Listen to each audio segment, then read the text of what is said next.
भगवान श्री कृष्ण कहते हैं, अपने पत्नी की यह दो चीजें दबाने और चूसने से अपार धन की प्राप्ति होती है।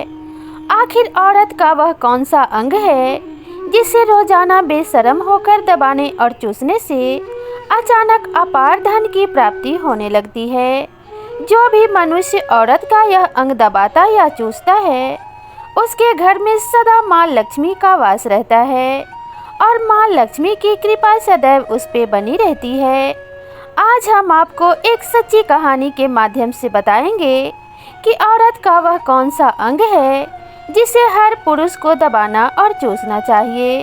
अधूरी जानकारी हमेशा ही घातक होती है, इसलिए इस वीडियो को पूरा ज़रूर देखें। अधूरा छोड़ने की गलती बिल्कुल भी ना करें। एक समय की बात है, एक गांव में एक लकड़हारा रहता था। उसका नाम माधव था। उसके घर में उसकी पत्नी और दो लड़के थे। उसकी पत्नी का नाम वसुंधरा था। वह अपने पत्नी से बहुत ही ज़्यादा परेशान था, क्योंकि उसकी पत्नी बात बात पर हमेशा उसे ताने मारती रहती थी और माधव से कहती थी कि तुम्हारे पास है ही क्या, घर में खाने तक को कुछ भी नहीं है। माधव के घर में बिल्कुल कंगाली छा गई थी। उसके पास एक भी रुपया नहीं था और उसके घर में खाने के लिए अन्न का एक दाना तक नहीं बचा था। एक तो घर में खाने के लिए कुछ नहीं, ऊपर से पत्नी भी ताने मारा करती थी। माधव बहुत परेशान हो गया था। उसे कुछ समझ नहीं आ रहा था कि अब मैं क्या करूं। रोज रोज की लड़ाई झगड़ों से वह तंग आ चुका था। फिर एक दिन की बात है, माधव अपने घर का त्याग कर जंगल के रास्ते से जा रहा था। वह रास्ता बड़ा ही सुनसान था। माधव उस रास्ते पर चल ही रहा था कि उसे एक साधु महात्मा की कुटिया दिखाई दी। माधव उस कुटिया पर पहुंच गया और वहां उसने क्या देखा कि साधु महात्मा तपस्या में लीन थे। फिर कुछ समय बाद साधु महात्मा का तपस्या से ध्यान टूटा तो माधव उन साधु महात्मा के चरणों में गिरकर जोर जोर से रोने लगा और गिड़गिड़ाने लगा। फिर साधु ने माधव से कहा, बेटा तुम्हारा नाम क्या है और तुम्हें क्या परेशानी है? तुम क्यों रो रहे हो? आखिर तुम्हें क्या दिक्कत है? तब माधव ने कहा, हे महात्मा, मेरा नाम माधव है और मेरी पत्नी का नाम वसुंधरा है। मेरी पत्नी मुझे रोजाना ताने मारती रहती है। मैं गरीब हूँ तो इसमें मेरा क्या कसूर है? कितना भी मैं कुछ कर लूँ, लेकिन मैं धन कमा ही नहीं पाता हूँ। मेरा एक छोटा सा लकड़ियों का धंधा था, वह भी पत्नी के रोज रोज की लड़ाई झगड़ों के कारण ठप हो गया। वह दिन रात मुझसे झगड़ा करती रहती है। अब तो मैं दाने दाने के लिए मोहताज हो गया हूँ। हमारे घर में खाने के लिए अन्न का एक दाना भी नहीं बचा है। इसके अलावा पहनने के लिए वस्त्र भी नहीं है। लेकिन मैं अपने पत्नी को समझाता हूँ कि वह मुझे ताने ना मारे और मुझसे बेवजह झगड़ा ना करे, लेकिन वह बिल्कुल भी नहीं मानती है। हे महात्मा, इसी कारण से मैं बहुत ज़्यादा परेशान हूँ। इसी वजह से मैं अपना घर छोड़कर आपकी शरण में आया हूँ। माधव की बात सुनकर साधु ने कहा, बेटा रो मत, मैं तुम्हें एक काम बताने जा रहा हूँ जो तुम्हारी किस्मत चमका देगा। तुम्हें अपनी औरत का सिर्फ यह अंग बेशर्म होकर दबाना और चूस लेना है।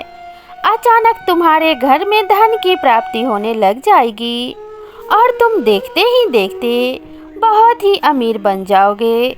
साधु ने कहा कि जो भी पुरुष अपनी औरत का यह अंग दबाता या चूसता है, उसके घर में कभी भी धन की कमी नहीं रहती है और ना ही उसके घर में लड़ाई और झगड़े होते हैं।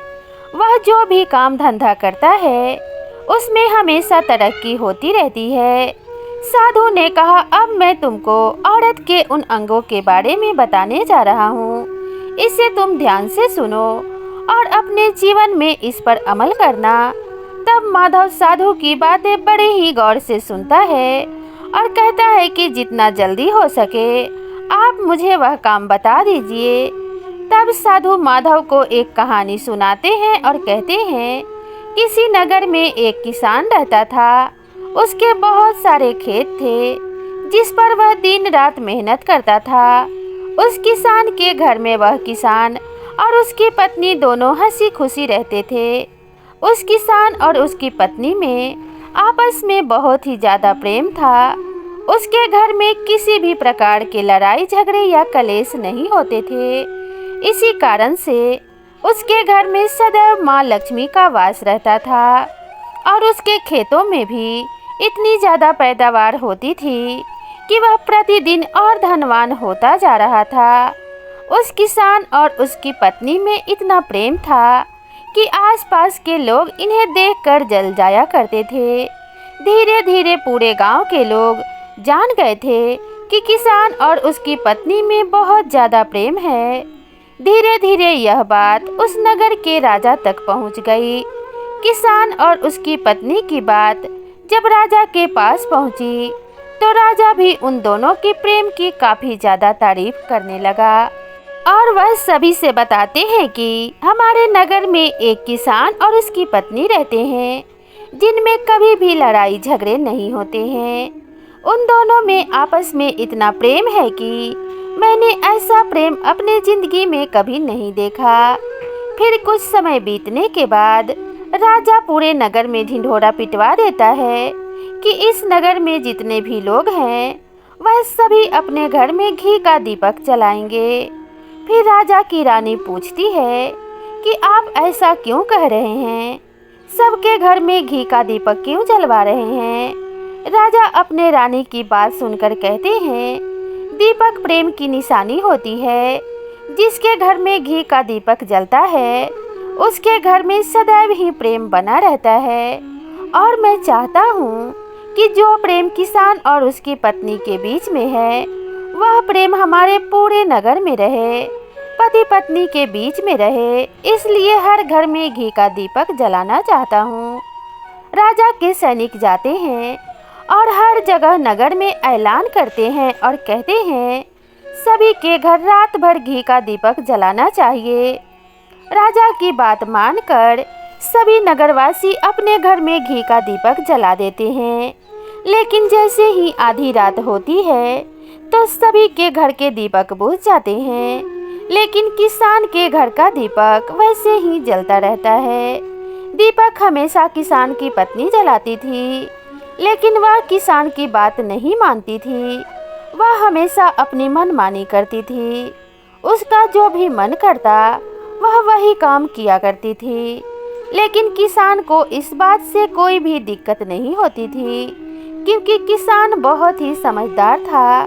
किसान सोचता था, यदि मैं अपने पत्नी को रोक टोक करूँगा तो घर में बेवजह ही लड़ाई झगड़े होंगे।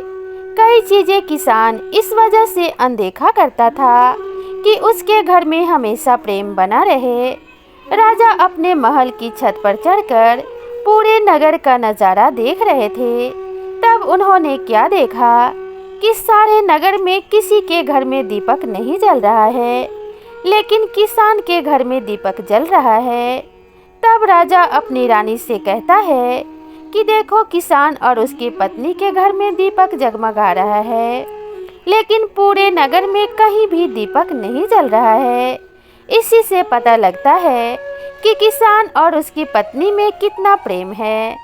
तब राजा की रानी कहती है कि जो प्रेम किसान और उसकी पत्नी में है वह प्रेम किसान की पत्नी की वजह से है, और इसी वजह से उसके घर में इतना ज़्यादा धन वैभव और संपत्ति भी है।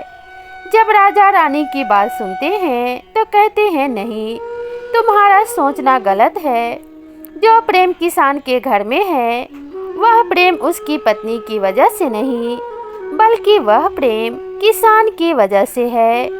रानी कहती है, किसान की पत्नी बहुत ज़्यादा समझदार है, आपका सोचना गलत है, और यही वजह है कि उनके घर में कभी भी लड़ाई झगड़े नहीं होते हैं।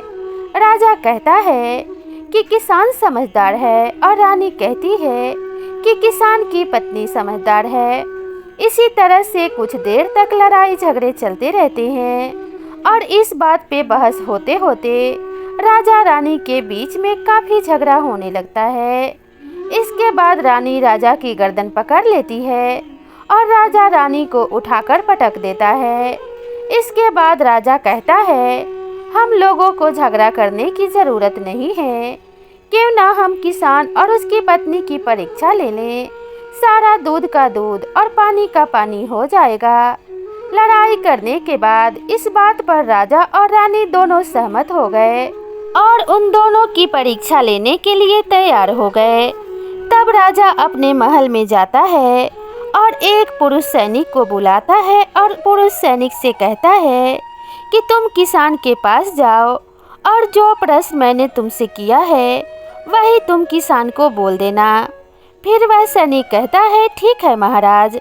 और इतना कहकर वह राजा को प्रणाम करके राजा की बात मानकर किसान के पास चला जाता है। उस समय किसान की पत्नी खेतों में गई हुई थी, लेकिन किसान की तबीयत कुछ ठीक नहीं थी, इस वजह से वह खेतों पर नहीं गया था।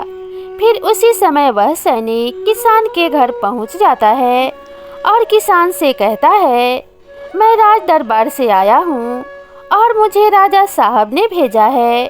किसान कहता है, बताइए मैं आपकी क्या सेवा कर सकता हूँ। आप बैठ जाइए, मैं आपके लिए पानी लेकर आता हूँ। तभी वह सैनिक बोलता है कि नहीं, तुम कुछ भी मत लाओ, मैं राजा का सैनिक हूँ, बस आपके पास राजा का समाचार लेकर आया हूँ। तब किसान कहता है, ठीक है, आप मुझे बताइए राजा साहब ने मेरे लिए क्या संदेश भेजा है। फिर राज सैनिक कहता है, किसान, राजा साहब ने यह कहा है कि यदि तुम अपने पत्नी को छोड़ देते हो तो राजा साहब आपको बहुत सारे हीरे मोती और साथ में तुम्हारे जमीन से कई गुना ज़्यादा जमीन तुम्हें उपहार स्वरूप दे देंगे। इसके अलावा राजमहल का आधा हिस्सा भी आपको दे दिया जाएगा। लेकिन जो किसान ने जवाब दिया वह सुनने के लायक था। किसान ने कहा, राजा साहब अपना पूरा राजमहल मुझे क्यों ना दे दें, लेकिन मैं अपने पत्नी को नहीं छोड़ूंगा। जाओ और अपने राजा साहब से कह देना किसान ने ऐसा कहा है। सैनिक जाता है और राजा को सारी बातें बताता है। उस समय रानी भी वहां पर सैनिक की बातें सुन रही थी। फिर बातें सुनने के बाद रानी ने राजा से कहा कि अब मैं भी किसान के पत्नी की परीक्षा लेना चाहती हूँ। जब दोनों की परीक्षा हो जाएगी तभी इस बात का पता चलेगा कि कौन अधिक समझदार है। फिर रानी ने भी एक सैनिक को बुलाया और कहा कि मेरी बात किसान की पत्नी को बोलना और याद रखना, यह बात तभी बताना जब किसान वहाँ पर ना हो। सैनिक ने पूछा कि रानी साहिबा क्या बात बतानी है, वह तो बताओ। तब रानी ने सैनिक को सारी बात बता दी। सैनिक किसान के घर जाता है और उसके घर में आवाज़ लगाता है तो उसके घर से किसान की पत्नी निकलकर आती है और कहती है, बताओ क्या हुआ, क्यों ढिंढोरा पीट रहे हो। तो सैनिक ने कहा कि मैं राजमहल से आया हूँ, मुझे रानी साहिबा ने भेजा है। किसान की पत्नी ने कहा, बताओ किस लिए आए हो। तब सैनिक ने कहा, रानी साहिबा ने कहा है कि यदि तुम अपने पति किसान को मार देती हो तो आपको बहुत सारे हीरे मोती रानी साहिबा उपहार के रूप में देंगी और साथ में राजमहल का आधा हिस्सा भी आपको दे दिया जाएगा। इसके अलावा जितनी भी आपकी ज़मीन है वह तो आपकी है ही, लेकिन उससे 2 गुना अधिक ज़मीन भी रानी साहिबा आपको दे देंगी। यह बात सुनकर किसान की पत्नी तैयार हो जाती है और कहती है, ठीक है, यदि मुझे रानी साहिबा यह सब दे रही हैं तो मुझे यह सब मंजूर है, मैं अपने पति को मार दूंगी। तब सैनिक पूछता है कि रानी को कैसे पता चलेगा कि आपने अपने पति को मार दिया है। तब किसान की पत्नी कहती है, मेरे घर में जो दीपक जल रहा है, जब मैं किसान को मार दूंगी तो उसे बुझा दूंगी, तब आपको पता चल जाएगा कि मैंने किसान को मार दिया है। अब सैनिक किसान की पत्नी की बात सुनकर राजमहल में वापस चला जाता है और रानी को सारी बात बताता है। किसान की पत्नी की बात सुनकर रानी बहुत अचंभित हो जाती है और राजा रानी को स्त्री जात से नफरत होने लगती है। उसी समय राजा अपने नगर के सभी लोगों को बुलाता है और कहता है कि मैं चाहता हूँ कि मेरी और मेरी पत्नी की वजह से किसान की जान न जाए। तुम लोग ऐसा करो, उस किसान के घर जाओ और सारी बातें उस किसान को बता दो और उसे बचा लो, वरना किसान की पत्नी उसे मार देगी। इधर सैनिक किसान के घर जाते हैं और सोचते हैं कि किसान की पत्नी किसान को रात में मारेगी और दिया बुझाएगी। इससे पहले ही हम किसान के घर पहुंच जाते हैं और किसान को बचा लेते हैं। जैसे ही राजा के सैनिक किसान के घर पहुंचते हैं तो देखते हैं कि किसान तो मरा पड़ा है। सैनिक किसान की पत्नी से कहते हैं, तुमने तो किसान को रात में मारने के लिए कहा था, लेकिन तुमने किसान को पहले ही क्यों मार दिया? तब उस किसान की पत्नी ने कहा, किसान को तो मुझे मारना ही था, रात में मुझे सिर्फ दीपक ही बुझाना था, इसलिए तो मैंने किसान को दिन में ही मार दिया था। फिर सभी सैनिक तुरंत किसान के घर से दौड़े दौड़े राजा और रानी को सारी बातें जाकर बताते हैं। राजा और रानी क्रोध से आग बबूला हो जाते हैं। इसके बाद राजा और रानी किसान की पत्नी को बंदी बनाकर लाने के लिए सैनिकों से कहते हैं। सैनिक जाते हैं और किसान की पत्नी को बंदी बनाकर ले आते हैं। फिर राजा किसान की पत्नी से पूछता है, ऐसा तुमने क्यों किया? तुम लालची औरत हो, तुम्हें पैसों से प्यार है। तभी किसान की पत्नी ने जवाब दिया और बताया कि मुझे तो किसान को पहले ही मारना था, वह तो मैं कोई बहाना ढूंढ रही थी, क्योंकि किसान की आदत बहुत खराब थी, वह मेरे साथ बहुत खराब व्यवहार किया करता था। फिर राजा ने पूछा, किसान तुम्हारे साथ ऐसा क्या करता था? तो किसान की पत्नी ने जवाब दिया कि वह मेरे नाक के ऊपरी हिस्सा अपनी नाक के उंगली से हमेशा दबाया करता था। इसके अलावा किसान एक और काम मेरे साथ करता था। वह किसान मेरे कान का पिछला हिस्सा अक्सर अपनी जीभ से स्पर्श किया करता था। फिर राजा ने पूछा, यह तो बताओ, जब तुम लोग गरीब थे तब क्या तुम्हारे साथ किसान यह काम करता था? तो किसान की पत्नी ने कहा, नहीं महाराज, तब ऐसा नहीं करता था। तब राजा ने कहा कि मैं समझ गया कि किसान ऐसा क्यों करता था। फिर उस साधु महात्मा ने माधव से पूछा, तो तुम्हें कुछ समझ आया? औरत का वह कौन सा अंग दबाने तथा चूसने से लोगों को अचानक धन की प्राप्ति होती है? तो माधव ने कहा, नहीं महात्मा, मुझे अभी भी समझ में नहीं आया। तब साधु महात्मा ने कहा, अगर अभी भी समझ नहीं आया तो मैं एक बार फिर से बताता हूँ। किसान अपने पत्नी के साथ जो पहले काम करता था, वह उसके नाक के ऊपरी हिस्से को अपने उंगली से दबाता था। तो जिस भी मनुष्य के घर में पैसों की किल्लत है, उसे अपनी उंगली से औरत के नाक के ऊपरी हिस्से को जरूर दबाना चाहिए। औरत के नाक के ऊपरी हिस्से को बहुत ही शुभ माना जाता है। इसी वजह से जो यह काम करता है वह हमेशा धनवान पुरुष बन जाता है। दूसरा काम, जो भी पुरुष औरत के कान का पिछला हिस्सा अपनी जीभ से स्पर्श करता है, उसकी किस्मत के द्वार खुल जाते हैं और उससे अचानक धन की प्राप्ति होती है। ऐसा इसलिए होता है क्योंकि औरत के कान के पिछले हिस्से में माता लक्ष्मी का वास होता है, और जब आप ऐसा करते हैं तो माता लक्ष्मी आपसे प्रसन्न हो जाती हैं और आपको अपार धन संपत्ति देती हैं। और आपने एक बात तो जरूर सुनी होगी कि औरतें माता लक्ष्मी का ही रूप मानी जाती हैं। यही वजह है इस संसार में जो भी मनुष्य यह पवित्र काम करता है, उसका घर धन्य धान्य से भर जाता है।